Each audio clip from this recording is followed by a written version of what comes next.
أعوذ بالله من الشيطان الرجيم. بسم الله الرحمن الرحيم.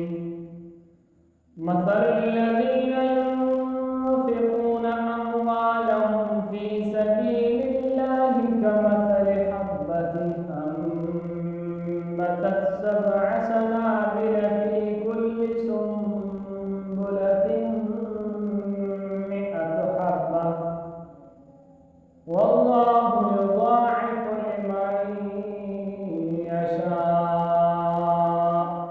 والله واسع عليم. الذين ينفقون أموالهم في سبيل الله ثم لا يتبعون ما أنفقوا منا ولا أذى لهم أجرهم عند ربهم ولا خوف عليهم ولا هم يحزنون.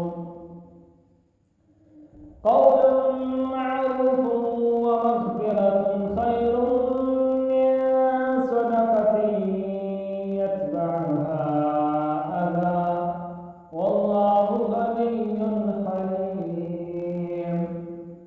يا أيها الذين آمنوا لا تبطلوا صدقاتكم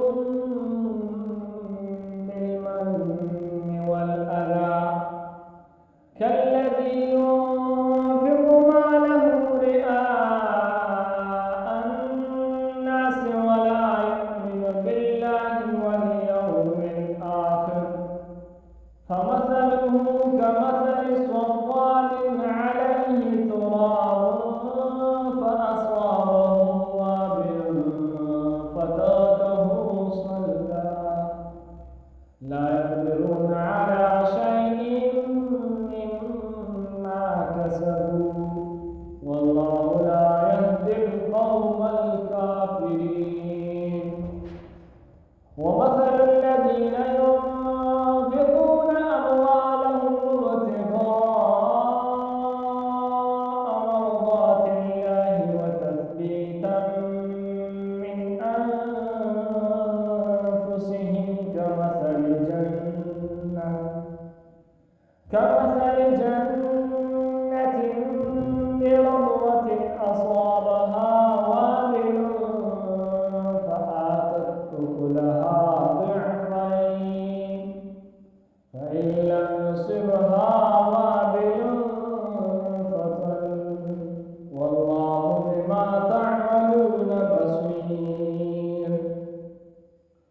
أيود أحدكم أن تكون له جنة من نخيل وأعناب تجري